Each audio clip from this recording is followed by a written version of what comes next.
Alright, I'm going through a 4LEDE project right now, and I'm going to go through some of the things to look for that I'm dealing with right now. This is just things to look for. Thought it'd be a good video just to shoot real quick on the fly. Right here is a Turbo 400 forward drum and input shaft assembly. A lot of you guys know what this looks like. Compared to it is the 4LEDE input, and this is the overdrive unit glued to your forward drum. Basically from here down, it's just the same thing as a Turbo 400, except they put an overdrive unit on the front, and they're going to drive and hold one member to give you a 0.75 or 3/4 ratio and drive the whole guts of it over third gear to give you fourth gear. That is essentially how a 4LEDE works. So thinking that you're already in third gear, first, second, and third gear are driven by the input shaft. You can see how this is working. These planetaries are along for the ride. There's a one-way sprag in here that's going to drive it just like this as a unit, one way. And then when you're coasting, it freewheels. See, follow me on this one. This one-way sprag in here is very similar to the intermediate sprag and the low roller sprag in the front planetary set. There is also a clutch in the drum right here on the overdrive unit that locks up in low 3, low 2, and low 1, which will essentially disable this unit. That clutch that's in here is only used when you're in low 3, low 2, or low 1. So it's not really considered a critical clutch. However, the sprag that's in here is. It locks in first, second, and third again, and it freewheels in fourth gear. So these planetaries move, and your fourth gear clutch, which is right here, will lock this drum so you're driving and holding a member to give you gear reduction or gear overdrive. That is the rule on an automatic transmission. One holding and one driving to get any kind of overdrive or underdrive. So essentially, you're overdriving an entire guts of a Turbo 400 when you're in fourth gear on a 4LEDE.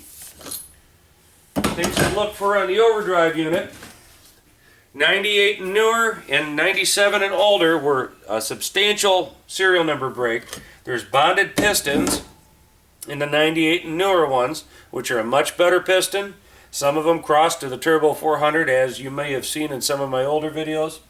The later model ones, actually the sprag had changed from the earlier model ones because the sprag has been known to explode up here from a lot of abuse in overdrive. And actually the transmission that's routing all this crap, it had blown the sprag apart, and that's why it lost all its drive gears except for when it's in 3 and 2. So if you have 3, 2, 1 but no overdrive, chances are that sprag blew apart. The clutches on this compared to the old Turbo 400, a lot of the steels in the clutches, they do fit both one another. They do interchange. I would not interchange them because the 4LEDEs actually use a much harder, they get into turbulator steels and more of a composite clutch. It's all based on the 400, but they are different. So there's the substantial differences between the 400 and the 4LEDE. Now, the early model ones, as I'm discovering, see if I can do this real quick. The main difference between the early and the late break is that they had cooler fittings right here. Here's your supply, here's your return. On the 98 and newer ones, let's see if you have your supply. Notice that we have an O-ring fitting on the end of the cooler line, and then we don't have the return here. The return is down lower here. We'll come back to that in a minute, but that is essentially what the main difference between the two serial number breaks, the year breaks from 97 and older and 98 and newer really are. On this, you know, we've got pressure coming out, return to sump. So this is return from cooler is what I meant. It comes from this fitting. It goes up through this passage and up through the front pump right here through your lower fitting, very similar to an old Turbo 400. Now on these, since there's an overdrive unit in the way, let me see if I can find it. There's the valve body here. They come up through this passage right here, and they feed oil out this port right here through a long tube. As you can kind of see right there. And it feeds into the rear planetary set. There's normally a seal right here. I'll show you on the other case later. And it feeds the planetary gear that way. To this side, basically through the center support in this side of the gear set. On this side, it backfeeds also through this port because it goes this way and that way. It feeds up through the pump and lubricates the overdrive and everything else on this side. That is the 97 and older lubrication system. So if you kink this line, or a chunk of shit gets in there, or any number of reasons, or there's also a seal here that could blow out, you could lose all your lubrication and you cook the planetary set out, which happens. That's exactly what happened on this one. On the rear half shaft, you'll notice that it's still hollow. See if you can see it there. Maybe I can put it up again on the wall. Yeah, you can kind of see that's hollow. So oil will flow from that back half of this case all the way up through the planetary. The center support is very similar to a 400. However, it is thicker and it will not fit in a 400 case, so don't get that brilliant idea. And the output shaft, let's see, which one is it? It's this one. Again, you can see where it's drilled, so the oil will flow right up through the planetary. That is essentially what's going on in the old style 4LED-E. On the new style, here we'll come back to this again. They relocated it, here again, from here down to here. And what they're doing, instead of getting the oil feed from one end or the other, they're basically going from the front end and the back end to lubricate it around that overdrive unit that's hooked to the front. On these, they decided to basically, they're just going to inject the oil right from the cooler straight into the center support and straight into the planetary set. And there was a significant advantage to this. And as you can see right here, I got a near-at fitting screwed in here. By the way, this is the same thread on the 4LED-E as the 400. But don't get the brilliant idea to put in aftermarket fittings there, especially on this model case, because you'll be paying for it. On the newer case also, we can go back up here on the oil ports. You can see this is omitted right here. And that's because we're going to lubricate all the cooler oil straight into the planetary set right there. And it's going to go both ways from the center out, rather than going from this way and that way. Let me zoom out here a little bit. So if you can follow me right now, old style feeds oil this way and feeds oil this way. So you got to worry about this seal being hypercritical and, well, a few other things. Don't dent the tube. And okay, where am I going now? So you can see where this is going to get injected in the middle. So let's go to the late model center support. And here's the cooler line fitting that goes to the center. You can see how that nipple comes out, goes into a sealed right through into the center support, so it gets injected. And this bearing is different from the older style. These center supports obviously don't interchange. The plumbing at the front is the same as a 400.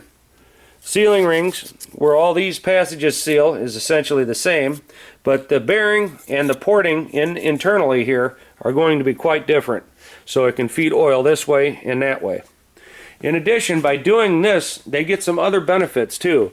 Like the rear half shaft is solid on this style transmission, makes it a lot stronger.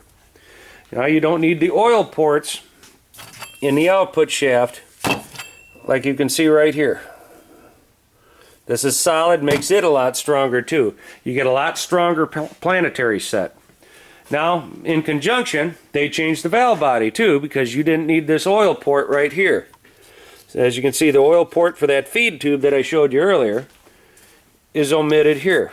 And right up in here would be a temperature sensor that's not on it. And this one had a temperature sensor, but ironically it wasn't hooked up. Neither one had it hooked up.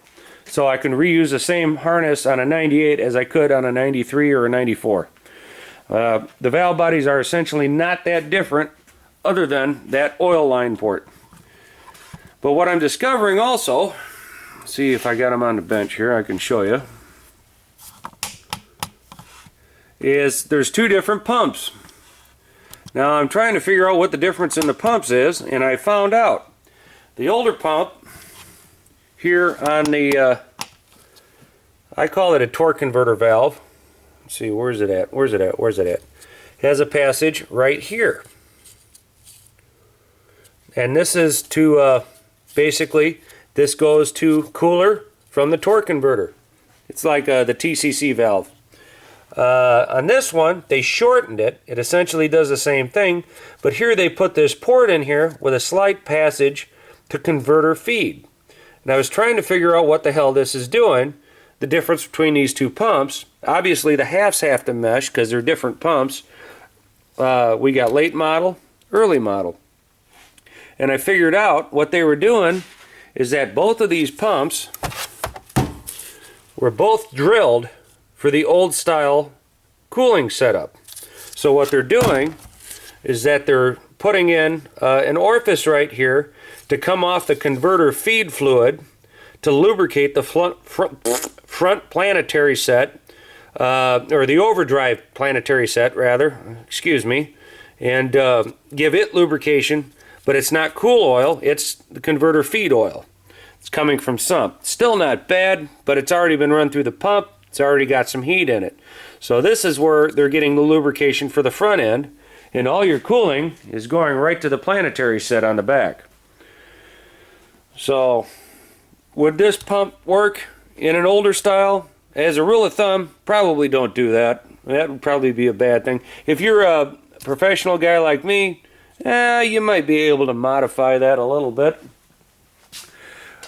Now, if you're not going to put in a shift kit, a lot of times you're going to get, through your paper, rubber, ring, and seal kits, you're going to get these charts here so you don't screw up your interchange, because there were a couple of different valve body plates, and when they changed the valve body, they changed the valve body plates, the gaskets, and all this crap. So you got to get the right mid plate with the right gasket, with the right valve body, with the right case. Very similar to a 4L60E. Or you can just spend the $130 and buy the Transco kit and say fuck it, which is what I usually do. And you get the mid plate, you get all the springs, you get the instructions, and you have a hell of a lot of good luck with it. As far as the shift valves go, shift valves are pretty generic. A lot of times you use the late model PWM solenoid. Most of the time you never use the temperature sensor. Can't remember what the hell that solenoid is, but I could probably tell you if you called me. And other than that, well, there you go. This is part of my nightmare, or cluster, as I've said. Thanks for watching, and I hope you guys learned something. Oh yeah, I forgot.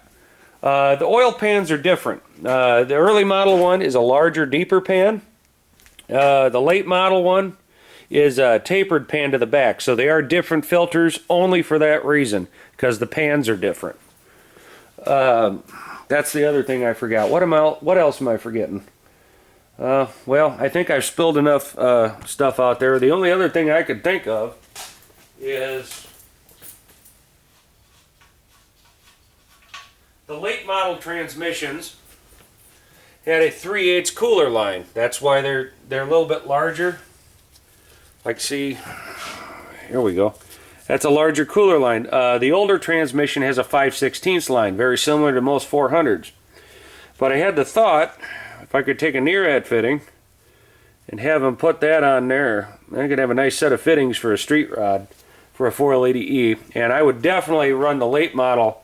It's got better, even though you're lubricating the overdrive unit at the front with hot oil or from sump oil, it's still not bad. It's still got a lot more advantages because it's a lot more structurally sound as long as you put in the right parts. Ah, shit. Now I know what I forgot to tell you. There's just so much stuff. When you run a late model transmission and you need to put in hard parts, if you have a solid mid shaft, make sure you get the right sun gear, Because I've had these where transmission shops have pulled these apart and they take and, oh geez, do I have one?